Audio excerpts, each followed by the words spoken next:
Quero convidá-los a abrir as suas Bíblias ou ligá-las em Mateus capítulo 11, versículo 28 ao versículo 30.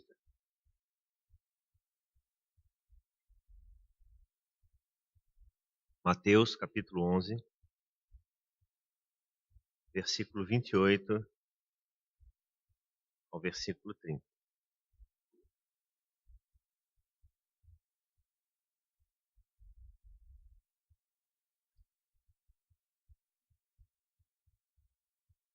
E eu gostaria nessa manhã refletir com a igreja sobre esse tema, aliviando a bagagem. Aliviando a bagagem. Eu queria começar perguntando, fazendo para você a seguinte pergunta, antes de nós lermos o texto. A sua carga ela está muito pesada? Você acha que a sua bagagem ela está muito pesada? Vamos ver o que Jesus nos fala sobre isso em Mateus capítulo 11. Venham a mim todos vocês que estão cansados e sobrecarregados, e eu vos aliviarei. Tomem sobre vocês o meu jugo e aprendam de mim, porque sou manso e humilde de coração, e vocês acharão descanso para a sua alma, porque o meu jugo é suave e o meu fardo é leve. Deixa eu repetir a pergunta para você. A carga que você está carregando é muito pesada? É interessante porque, via de regra, os nossos problemas, eles são muito maiores do que os dos outros. E às vezes, quando algumas pessoas se assentam juntas para conversar sobre problemas, às vezes até acontece ali uma espécie de corrida para ver qual problema é maior aqui. Você tem isso, mas você nem sabe o que aconteceu comigo. Você nem tem ideia do que eu vivi. E de fato, os nossos problemas, os meus problemas são maiores do que os seus, porque eles são meus. E os seus problemas são maiores do que os meus, porque são seus. E na verdade, não existem problemas maiores e problemas menores. São particulares, são pessoais e muitas vezes, quase todas as vezes, intransferíveis. Porque eles se iniciam no nosso contexto familiar, no nosso trabalho, na nossa dinâmica diária, e eles também estão presentes na nossa própria mente, na nossa forma de enxergar o mundo, de enxergar as coisas que estão ao nosso redor. E de modo algum Deus despreza o nosso sofrimento, de modo algum Ele rejeita as tribulações, as dificuldades pelas quais passamos, porque elas são particulares, como disse, elas são nossas. E Deus não despreza de modo algum as nossas experiências, as nossas lutas. Então, para cada experiência que temos, para cada situação de vida que passamos, Deus também dá para nós a oportunidade de compreendermos, à luz da sua palavra, um caminho, uma alternativa, um atalho, uma possibilidade de quem sabe melhorar, de quem sabe rever a maneira como enxergamos até mesmo aquele problema que nós consideramos ser algo tão grande. Então, olhando para o peso da bagagem que as pessoas têm carregado ao longo dos anos, e mais especialmente na sociedade do nosso tempo, nos tempos presentes, e olha, irmãos, eu preciso compartilhar com vocês, os nossos jovens, eles andam sobrecarregados. Muitos jovens com quem nós temos trabalhado andam sim ansiosos, angustiados por esse excesso de coisas que muitas vezes acontece. É faculdade, é trabalho, é expectativa, é namoro. De repente, coisas que no passado não existiam, hoje estão mais presentes.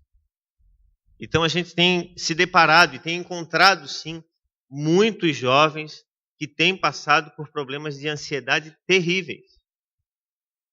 E talvez eu e você já tenhamos passado por momentos assim. Ou quem sabe nesse momento nós estejamos passando por isso. Talvez você esteja passando por isso nessa hora. Você esteja aí, quem sabe, aparentemente bem, mas ansioso. E talvez você me diga assim, olha, pastor, realmente eu estou ansioso, mas eu não sei nem dizer pelo que eu estou ansioso.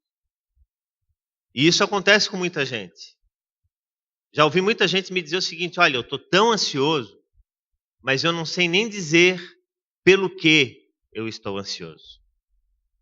Mas é porque vai havendo uma sobrecarga, uma somatização das coisas que estão acontecendo ao nosso redor. A preocupação demasiada com o nosso tempo. E de fato o nosso tempo é um tempo de muitas preocupações. Mas eu gostaria de nessa manhã destacar brevemente algumas coisas que podem, em certa medida, causar algum tipo de peso para muitas pessoas e em algumas circunstâncias. Um dos primeiros pesos que muitas pessoas têm carregado, e esse não é um peso pelo qual Cristo Jesus deseja, ou ele veio a esse mundo e viveu e entregou a sua vida para que nós tenhamos nisso um peso, é o peso da religião. E as religiões, via de regra, são uma tentativa humana dos homens e das mulheres se achegarem a Deus. E muita gente, na tentativa de se aproximar a Deus, envida muitos esforços, votos, cerimônias elaboradas, promessas, sacrifícios, ascetismo, excesso de moralidade, excesso de justiça própria. Existe muita gente que anda pesada consigo mesmo, com a vida, acreditando que a religião ela é um fardo. Mas Deus, de modo algum, nos apresenta um evangelho que deva ser pesado. Muito pelo contrário, Jesus nos faz um convite e ele nos oferece uma troca.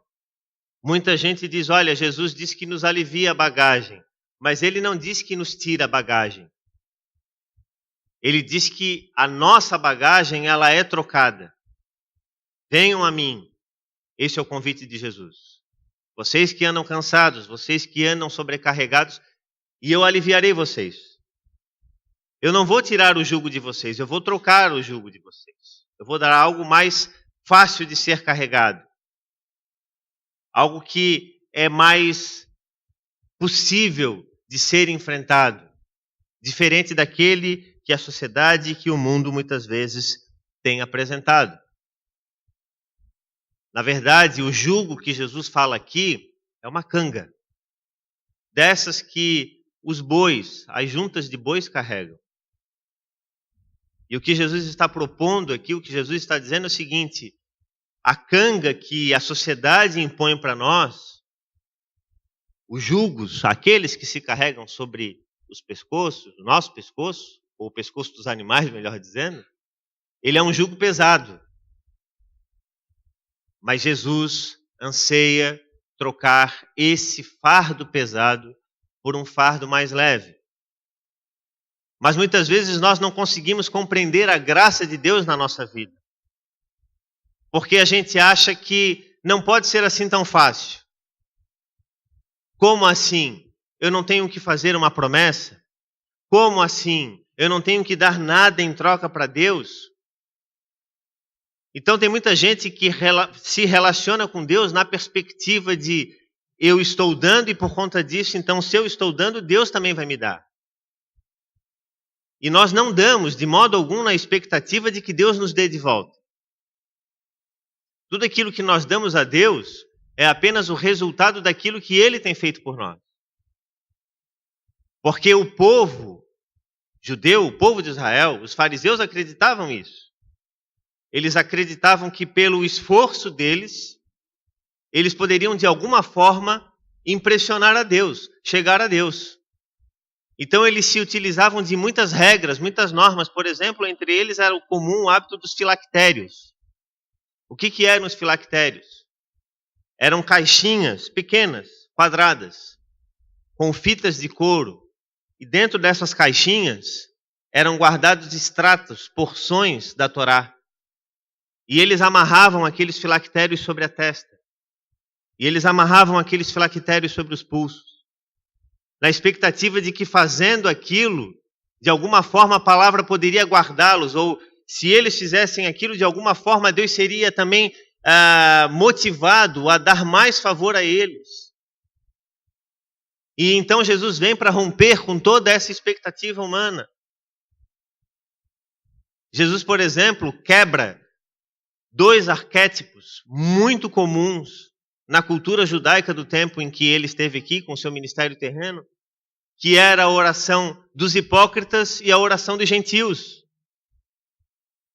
Os hipócritas, Jesus diz que eles oravam nas praças, nas esquinas. Eles acreditavam que a forma como eles oravam, como eles se portavam em público, de alguma maneira impressionaria a Deus. Esse é o dos hipócritas. E o arquétipo dos gentios é aquele que acreditavam que pela sua muita repetição, eles poderiam convencer a Deus das suas vontades. E Jesus diz o seguinte, no contexto da oração: tu, pelo contrário, quando orardes, faz o seguinte: não ora nem como os gentios, nem como os hipócritas. Entra no teu quarto, ora em secreto, e o teu Pai que te ouve em secreto te recompensará. Jesus rompe com essa ideia presente na mente humana de que, de alguma forma, nós podemos impressionar Deus. Nós não temos esse poder. Deus nos conhece. Ele nos fez. Então não existe nada em nós que surpreenda a Deus. O que nós fazemos é apenas corresponder a esse chamado, a esse amor dele por nós. Mas muitas vezes nós continuamos insistindo com a ideia de que, de alguma maneira, nós conseguimos mudar a imagem de Deus a nosso respeito. Então nós não precisamos mudar a imagem que nós temos diante de Deus. Ele nos conhece. Nós temos que nos mudar por nós e, se mudarmos, para a honra e glória dele. Não na expectativa de que agora, olha só como eu estou fazendo as coisas tudo certinhas, com certeza Deus vai agora ser muito mais legal comigo do que tem sido. Nós não negociamos com Deus. Não existe negócio com Deus. Por isso que Jesus veio ao mundo. Por isso que é graça. Por isso que Jesus fez algo que nem eu, nem você vamos conseguir jamais fazer. E nenhum ser humano na face da terra haverá de conseguir fazer, que é se entregar na cruz, que é morrer na cruz. Eu e você não conseguimos fazer isso. Ninguém jamais nesse mundo conseguirá fazer isso. Por isso que somente ele fez e ele diz, é de graça. E por isso que Jesus diz, venham a mim. E quando Jesus diz, venham a mim, ele não impõe nenhum tipo de condição, nenhum tipo de tarifa, nenhum tipo de pedágio, vamos assim dizer. Mas existem muitos que acreditam que isso é comum. Então, quando Jesus veio ao mundo e falou do Evangelho da Graça, ele falou na expectativa de romper com esse grilhão terrível que era a religião na perspectiva do povo da época, um povo que vivia pesado. E esse peso, irmãos, ele é tão claro que a religião de Israel ela começou assim a colocar tantas questões, a colocar tantos critérios, que chegou um determinado momento que eles olharam lá para a Bíblia, para a Torá deles, e eles disseram assim, realmente essa Torá aqui não está suficiente. Olha quanta coisa a gente tem na tradição. A gente agora vai ter uma Torá oral. E aí eles tinham a Torá oral, que era o quê? A tradição que os próprios homens haviam imposto à religião. E via de regra, a Torá oral, ela tinha muito mais poder sobre a religião do que o livro da lei. E Jesus veio para romper com isso. Jesus veio dizer que o seguinte: vocês estão pesados? De alguma forma a religião é um peso para vocês? Venham a mim. Vocês estão carregando julgos, fardos pesados, eu vou trocar esse fardo pesado por um fardo mais leve. Então a religião ela não pode ser um peso na nossa vida. A segunda coisa, a nossa sociedade é uma sociedade egocêntrica e uma palavra que eu até gosto de usar, que é egolátrica, é uma sociedade que se auto-espetaculariza, uma sociedade extremamente ensimesmada, uma sociedade que se preocupa demasiadamente com o seu conforto, com as suas coisas, e isso, em certa medida, cuidar de si mesmo, cuidar do seu conforto, cuidar das suas coisas, não é um problema, isso não é ruim. Nós não somos condenados por fazer isso, mas nós somos condenados quando nós colocamos nessas coisas o centro da nossa vida.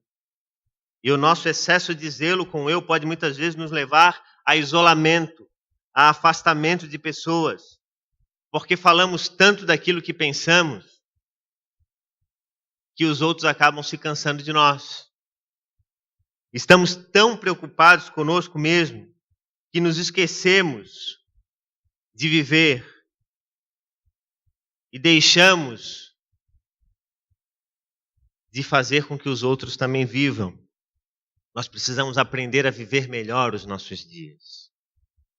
E Rubem Alves tem um pensamento fantástico a respeito sobre a vida. Quando ele estava com 68 anos, ele escreveu sobre as jabuticabas e o tempo. Você já deve ter lido ou ouvido esse texto belíssimo, que volta e meia eu releio ele. E ele diz o seguinte, que ele começou a olhar para a vida dele, Rubem Alves diz, e de repente ele se deu conta que ele tinha mais passado que futuro. E aí ele se imaginou como tendo uma bacia de jabuticabas diante dele. E como um menino voraz, começou a comer aquelas jabuticabas sem, assim, observar que elas podiam acabar. E de repente, quando ele olhou a bacia, as jabuticabas estavam acabando. E aí ele pensou, agora então eu vou começar a comer roendo o caroço, para aproveitar qualquer restinho de jabuticaba que me tenha aqui nessa fruta. E aí ele começa a dizer, olha, eu não tenho mais tempo para discussões vazias, para ficar pensando excessivamente em mim. Eu estou aqui para viver uma vida que cuide da minha relação com as pessoas, da minha existência. Então, de repente, as pessoas estão tão preocupadas em comamos e bebamos que amanhã morreremos, que se esquecem de que a vida ela pode ser muito, muito, muito melhor do que estão vivendo. E existe, por fim, um peso que é natural, que é o próprio peso do pecado, que é essa realidade, né? Essa discussão interna no nosso coração. O pecado que nos aflige, que nos faz realizar aquilo que nós rejeitamos e que nos impede de fazer aquilo que nós desejamos. Isso é o pecado. O pecado é aquilo que nos afasta de Deus, da comunhão de Deus, é aquilo que sobrecarrega a nossa vida, o nosso caminho. E o pecado tem um salário caro, alto. E Romanos diz que esse salário é a morte. Mas o dom gratuito de Deus é a vida eterna. Existem muitas pessoas que estão cansadas. O viciado do seu vício, porque não consegue parar. O triste do desespero, porque não consegue parar de chorar e não tem quem o console. E nós estamos aí. E o que temos feito por isso? Em relação ao pecado, nós nada podemos fazer, porque Cristo fez tudo por nós. Mas nós precisamos sim confiar e entregar a nossa vida aos pés, cada dia mais, aos pés de nosso Senhor e Salvador Jesus Cristo. Lutero falava que todo pecado é uma forma de mentira. E tem muita gente vivendo na mentira. E muitas vezes nós transformamos a mentira num hábito nem um pouco saudável. E nós precisamos abandonar toda forma de mentira. Jesus veio ao mundo para nos salvar e nos possibilitar ter acesso a coisas que de outra forma eu e você não conseguiríamos ter. Paz, perdão, alegria. Existe muita gente cansada da religião? Existe. Porque a religião ela não pode ser um peso. Existe muita gente cansada de si mesmo? Existe. Existe muita gente cansada de si mesmo. Por isso que existe tanta gente pondo fim à sua própria caminhada, à sua própria existência, porque não aguenta o peso de si mesmo. Existe muita gente pesada com o pecado, existe, porque não compreendeu que somente algo muito maior do que nós pode nos livrar de nós mesmos. Muitas vezes o nosso grande inimigo, ainda conversava com um jovem essa semana, que contava das suas lutas. Chegou para mim dizendo assim, olha, pastor, eu estou... Normalmente os jovens quando me procuram, eles procuram assim no limite, né? E aí começam a contar tudo. Falam, e a gente vai conversando.